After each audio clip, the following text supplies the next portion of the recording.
There's a name for what happens when you finally say what you need, and it comes out wrong. Not the words wrong, the whole register wrong.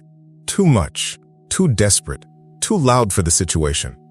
Or the opposite, flat and distant, like the thing you needed to say arrived already half collapsed.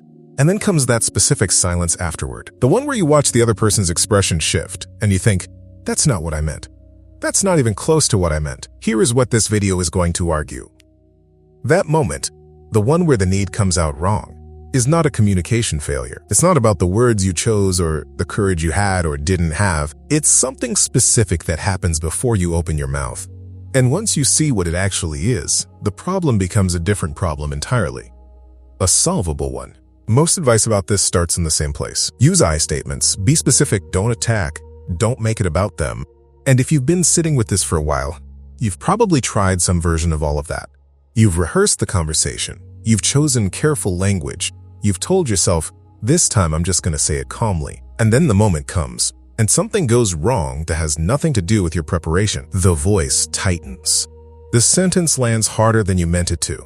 Or it doesn't come out at all, and you say, nothing, it's fine, while something inside you quietly closes. Here is the part that doesn't get said in most communication guides.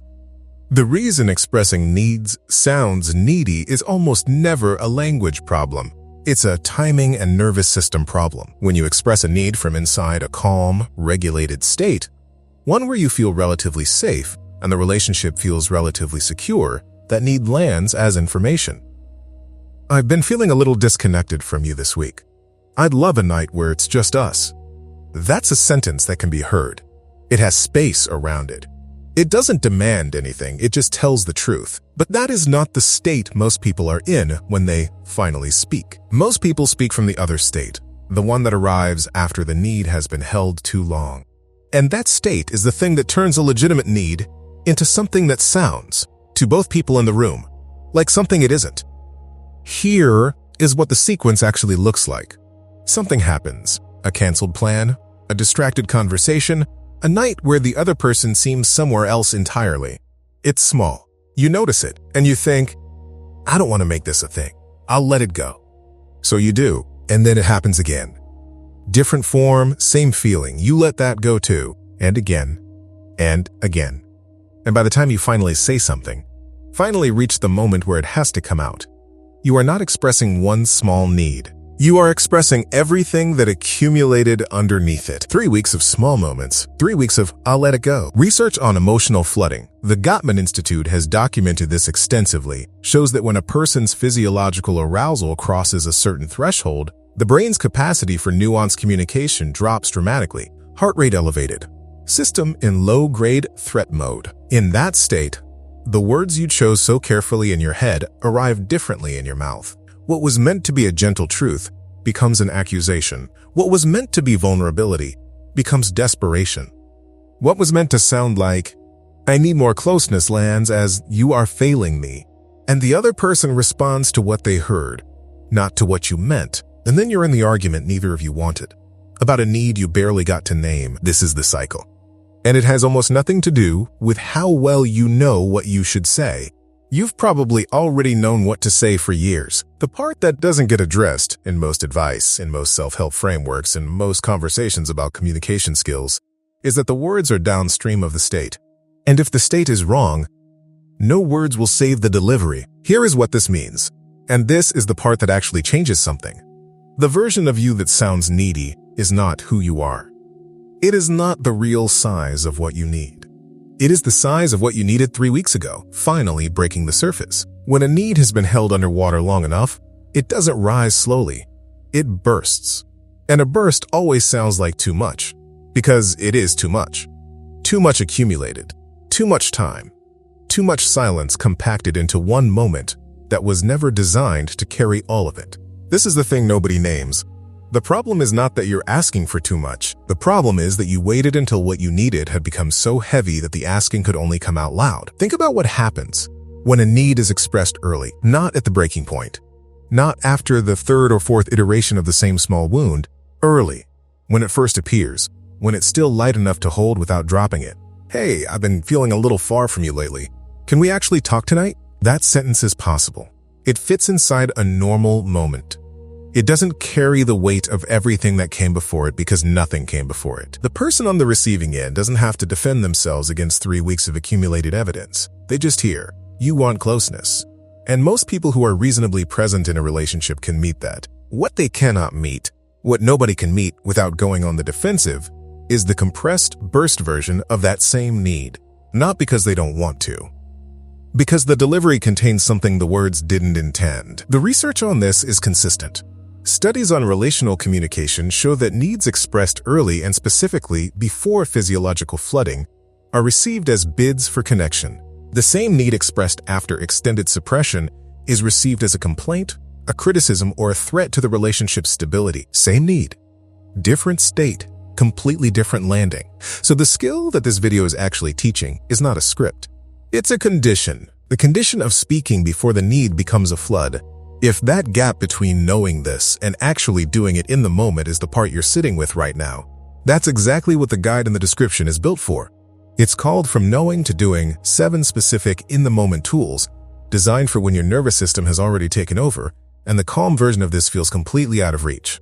Need communication is one of those 7 tools, with the specific language for expressing a need early, before it accumulates, even when the relationship doesn't feel entirely safe yet. Link is in the description.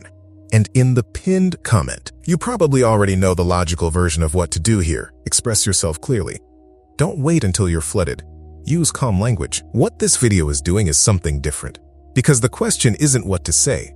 It's how to be in a state where saying it is actually possible. So here is the one concrete thing. Before you try to express a need, ask yourself one question. Am I speaking from the need or from the flood? Speaking from the need means, this is something I'm feeling now. It's still relatively small, and I want to say it before it grows. Speaking from the flood means, this has been sitting in me for days or weeks. I'm already activated, and I'm trying to pour an ocean through a keyhole. You will know the difference. Your body will tell you. The tightness in the chest, the slightly elevated heart rate, the way the sentence wants to start with "you always" or "you never." Those are the physiological signs that you've crossed the threshold. If you're in the flood, this is not the moment to express the need. This is the moment to regulate first, even briefly. A walk, 10 minutes. Something that brings your system back below the threshold where language can work. If you're in the need, the early still light version, say it, now, in one sentence if possible. Not the history of it, not the evidence for it, just the present thing. I've been feeling a little disconnected. Can we make time this week? When you canceled last night, I felt further from you than I wanted to. I just wanted you to know. I need a little more reassurance than I've been getting. Is that something we can talk about? These sentences are possible. They fit inside ordinary moments. They don't require the other person to defend themselves against an accusation, because they aren't accusations. They're information. Early, light, speakable. And here is what that changes. When needs arrive early, they arrive as something the other person can actually respond to, not something they have to survive. And when needs are met, even partially, even imperfectly, the accumulation doesn't happen. The flood doesn't build. The version of you that sounds needy is the version of you that waited too long in silence. What changes is not your personality, not your attachment style, not some fundamental truth about how much you need. What changes is when you speak. If you want the full set of tools, specifically for the moments when your nervous system is already taken over before you had a chance to catch it, the guide in the description is built for exactly that. Link is also in the pinned comment. It'll take you directly there. What's the need you've been holding the longest? The one that keeps coming out wrong every time you try to say it. You walked into this video believing you had a communication problem, that what needed fixing was the sentence, the phrasing, the delivery, the courage to finally say the thing out loud. What the evidence actually shows is something different. The sentence was never the problem. The state it was launched from was the problem.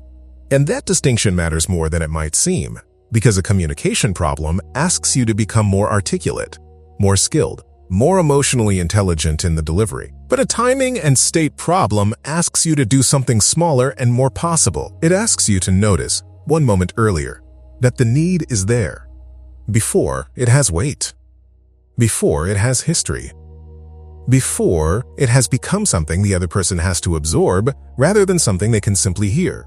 You don't have to fix everything tonight. You don't have to have a breakthrough conversation or suddenly become someone who expresses every need with perfect clarity and perfect timing. What you can do, the one thing this video is actually asking of you, is the next time you notice a small need forming, before you decide to let it go, pause for just a moment and ask, what if I said this now? Not the whole history of it, just this small, present version of it. 3 words, 1 sentence, the earliest version of the thing. That is where the pattern changes. Not in a single breakthrough moment, but in the accumulation of small needs that got spoken before they became floods. The version of you that sounds needy is not your permanent size. It is what happens when someone who has real, legitimate needs learns early that having them is dangerous and carries them silently until silence becomes impossible. That is what you learned. It is not who you are. And learning something different, speaking earlier, from the smaller place, is not a personality transplant. It is 1 sentence, 1 moment sooner than you've been allowing yourself. That is enough to start.